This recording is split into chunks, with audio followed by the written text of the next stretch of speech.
பொண்ணுமே beauty parlour கிளம்புறதுக்கு time ஆயிடுச்சு அப்படின்னு சொல்லிட்டு ரொம்பவே வேகமாக கிளம்பி வந்துட்டு இருக்காங்க. அப்போ வர வழியில் லைட்டாக ஸ்லிப் ஆயிடுறாங்க. அப்போ கரெக்டாக இதை பார்த்துட்டு இருந்த சந்திரசேகரும் என்னாச்சும் அப்படின்னு சொல்லி கேட்குறப்போ, இல்லைம்மா இந்த மாதிரி வந்து நான் பியூட்டி பார்லர் போகணும், டைம் ஆயிடுச்சு, அதுக்கு தான் கிளம்புறேன் அப்படின்னு சொல்கிறப்போ, இந்த பக்கம் சக்தியுமே கொண்டு போய் ட்ராப் பண்ண சொல்கிறாங்க. அதே நேரம் சக்தியுமே இந்த பக்கம் வந்து பொண்ணியை ட்ராப் பண்ணுறதுக்கு தயாராகிற நேரத்தில் கரெக்டாக பொண்ணுமே வேண்டாமாம்மா, நானே தனியாக போய்க்கிறேன், ஒன்றும் பிரச்சனை இல்லை அப்படின்னு சொல்லிட்டு அங்கே இருந்து கிளம்புறதுக்காக ட்ரை பண்ணுறாங்க. ஆனால் சிவானி பாப்பாவுமே அவங்களை நிறுத்திட்டு, பேசாமல் நாங்கள் வேணா பொண்ணியை ட்ராப் பண்ணிட்டோமா அப்படின்னு சொல்லிட்டு இந்த பக்கம் சுந்தர் கிட்ட பர்மிஷன் கேட்குறாங்க. அப்போ சுந்தரமே இருந்துக்கிட்டு, கண்டவங்களெல்லாம் என்னால் ட்ராப் பண்ண முடியாது, நம்ம மட்டும் தான் போக முடியும் அப்படின்னு சொல்லிட்டு ரொம்பவே பொண்ணு எடுத்துரிஞ்சு பேசுகிற மாதிரி பேசுகிறாங்க. அப்போ பொண்ணுமே இருந்துட்டு, இதுக்கு மேலே இங்கே இருந்தால் நமக்கு மரியாதை இருக்காது அப்படின்னு தெரிஞ்சுக்கிட்டு, இல்லை மாமா நானே போய்க்கிறேன் அப்படின்னு சொல்லிட்டு வேகமாக அங்கேருந்து வெளியே போயிடுறாங்க.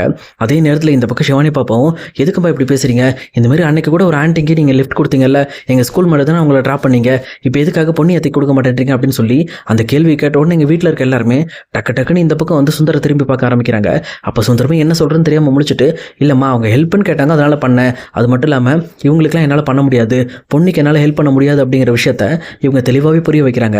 அப்போ சிவானி பாப்பாவுமே, யாருக்கோ ஹெல்ப் பண்ணுறீங்க, ஏன் பொண்ணுக்கு ஹெல்ப் பண்ணக்கூடாது அப்படின்னு சொல்லி கேட்குறாங்க. இந்த மாதிரி கண்டவளுக்குலாம் ஹெல்ப் பண்ண முடியாதுன்னு ஏற்கனவே சொல்லிட்டேன்ல, அது மட்டும் இல்லாமல் அவன் நம்ம வீட்டுக்கு துரோகம் பண்ணியிருக்கா அப்படின்னு சொல்லிட்டு பொண்ணியை பற்றி தப்பாக பேச ஆரம்பிக்கிறாங்க. அப்போ இதை பார்த்துட்டு இருக்க சந்திரசேகருமே, என்ன மாப்பிள்ள பேசிகிட்டு இருக்கீங்க அப்படின்னு சொல்லிட்டு இந்த பக்கம் சிவானி பாப்பாட்ட சொல்கிற விஷயத்த தடுக்க பார்க்குறாங்க. அப்போ இந்த மாதிரி பக்கத்தில் ஜெயாவுமே, அவர் கரெக்டாக தான் பேசுகிறாரு அப்படின்னு சொல்லிட்டு இந்த பக்கம் சுந்தருக்கு சப்போர்ட்டுக்கு வராங்க. இதெல்லாம் பார்த்துட்டு இருக்க சக்தியுமே, சரி இதுக்கு மேலே நம்ம இங்கே இருக்க வேண்டாம், கிளம்பிடலாம் அப்படின்னு சொல்லிட்டு, சரி நான் கிளம்புறேன் அப்படின்னு சொல்லிட்டு அவருமே அங்கேருந்து கிளம்பிடுறாரு. இங்கே பொண்ணுமே பியூட்டி பார்லர் வந்து அவங்களுக்கு தேவையான வேலையில முடிச்சுட்டு எல்லாருமே காஃபி சாப்பிட்டுட்டு இருக்காங்க. அப்போ கரெக்டாக இங்கே பொண்ணியோட ஓனருமே, அந்த பியூட்டி பார்லர் ஓனருமே பொண்ணியை கூப்பிட்டு ரொம்பவே ரிலாக்ஸ்டாக பேச ஆரம்பிக்கிறாங்க. சொல்லப்போனால் அவங்க இது வரைக்கும் யாருக்கிட்டையுமே தன் மனசில் இருக்கிற விஷயத்தை பற்றி பேசினது கிடையாது. அவங்க ரொம்பவே கஷ்டப்பட்டு ரொம்பவே ஃபீல் பண்ணி இந்த பக்கம் பொண்ணுக்கிட்ட ரொம்பவே ஹாப்பியாக சிரிச்சும் பேசிகிட்டு இருக்காங்க. இதெல்லாம் பார்த்துட்டு இருக்கிற அந்த கடையில் இருக்கிற ஒர்க்கர்ஸுமே, பரவாயில்ல பொண்ணுக்கிட்ட பாரு நம்ம ஓனரம்மா பேசுகிறாங்க, சொல்லப்போனால் அவங்க யாருக்கிட்டையுமே வந்து மனம் திறந்து பேசினது கிடையாது, ஆனால் அவங்களுக்கு பொண்ணியை ரொம்ப பிடிச்சிருக்கு அப்படின்னு சொல்லிட்டு இந்த பக்கம் பொண்ணியை பற்றியும் அவங்க ஓனரம்மாவை பற்றியும் பேசிகிட்டு இருக்காங்க. அதே நேரத்தில் பியூட்டி பார்லர் ஓனருமே, இந்த மாதிரி வந்து என்னோட சிஸ்டரை பற்றி தான் நான் ரொம்ப கவலைப்பட்டு இருக்கேன், அவள் தான் வந்து என்ன பண்ணுறனே தெரியல, இந்த மாதிரி பாடுறதுக்கு சான்ஸ் கேட்டு பயங்கரமாக ஒவ்வொரு ஸ்டூடியோ சுற்றிக்கிட்டு இருக்கா, அவளுக்காக தான் நான் எல்லாமே பண்ணிக்கிட்டு இருக்கேன் அப்படின்னு சொல்லிட்டு அவங்களுமே இங்கே பொண்ணுக்கிட்ட பேச ஆரம்பிக்கிறாங்க. அப்போ பொண்ணையுமே எடுத்துக்கிட்டு ஜெயாவோட ஸ்டூடியோவில் போய் ட்ரை பண்ண சொல்லலாம்ல, சொல்லப்போனால் அங்கே கரெக்டாக வந்து நல்லா பாடுறவங்களுக்கு நல்ல வாய்ப்பு கிடைக்கும் அப்படின்னு சொல்கிறாங்க. ஆனால் இதை கேட்டுட்டு இருக்கிற அவங்களுமே அந்த ஸ்டூடியோக்கும் போய் பார்த்துட்டாங்க. ஆனால் இதில் எந்த ஒரு பயனுமே இல்லை.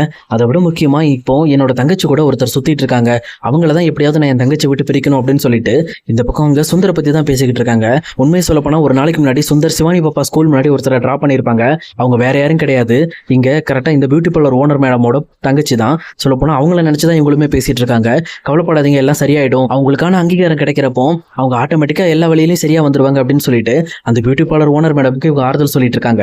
அதே நேரத்தில் என்னோட தங்கச்சி பின்னாடி சுற்றுற அந்த சுந்தரை என்ன பண்ணுறேனே தெரியல அப்படின்னு சொல்லிட்டு கொஞ்சம் வாய் விட்டு சுந்தரோட பேரையுமே சொல்லிடுறாங்க. இதை கேட்டவொன்னே இந்த பக்கம் வந்து பொண்ணுக்கு என்ன பண்ணுறேனே தெரியல, நீங்கள் சுந்தர் நான் சொன்னீங்க அப்படின்னு சொல்லி கேட்குறாங்க.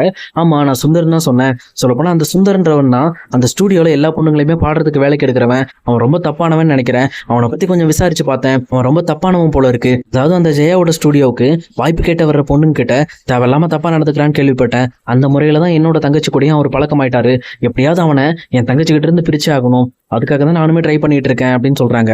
இது கேட்டவொன்னே இந்த பக்கம் பொண்ணுக்கு பயங்கரமான ஆத்திரம் வருது. சொல்லப்போனால் இந்த சுந்தர் என்னெல்லாம் பண்ணிக்கிட்டு இருக்காரு அப்படின்னு சொல்லிட்டு தன்னோட மனசுக்குள்ளேயே கோப்பப்பட ஆரம்பிக்கிறாங்க. அப்போ பொண்ணியோட முகம் திடீர்னு மாறுறதை பார்த்தோன்னே அந்த பியூட்டி பார்லர் ஓனருமே, என்னாச்சுமா ஏதோ பிரச்சனையா அப்படின்னு சொல்லி கேட்குறாங்க. ஒன்றும் இல்லை மேடம் அப்படின்னு சொல்லிட்டு அவங்களுமே சமாளிக்கிறாங்க. இன்னொரு பக்கம் எங்கள் பொண்ணியுமே, எப்படியாவது இந்த சுந்தருக்கு ஒரு நல்ல பாடத்தை கற்றுக் கொடுக்கணுமே, பேசாமல் நம்ம ஒரு ஐடியா பண்ணிடுவோம் அப்படின்னு சொல்லிட்டு அவங்களுமே ஒரு பிளான் பண்ண ஆரம்பிக்கிறாங்க. இங்கே கரெக்டாக அந்த பியூட்டி பார்லர் ஓனர்கிட்ட உங்கள் தங்கச்சியோட ஃபோட்டோஸ் தான் எனக்கு கொடுங்க, சொல்லப்போனால் அவங்ககிட்ட நான் பேசுகிறேன் ஏதாவது மாறுறதுக்கு வாய்ப்பு இருக்குது அப்படின்னு சொல்லிட்டு அவங்க தங்கச்சியோட ஃபோட்டோவையும் ஃபோன் நம்பரையும் வாங்கிக்கிறாங்க. அதுக்கப்புறம் எப்பவும் போல இவங்களோட வேலையெல்லாம் பார்க்க ஆரம்பிக்கிறாங்க. ஆனால் இன்னொரு பக்கம் எங்கள் சக்தியுமே தன்னோட ஃப்ரெண்டை பார்க்க போயிட்டு அங்கேயுமே ரொம்ப ஃபீல் பண்ணிட்டு இருக்காரு.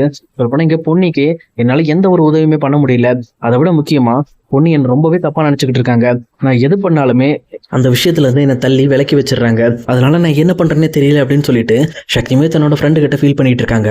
அப்போ ஏற்கனவே பொண்ணுக்கு உதவிட்டு இருக்க அவங்க 2 ஃப்ரெண்ட்ஸுமே பேசாமல் நம்ம பொண்ணுக்கு உதவி பண்ணிட்டு இருக்கிற விஷயத்த சக்திகிட்ட சொல்லலாமா அப்படின்னு சொல்லி யோசிக்கிறாங்க.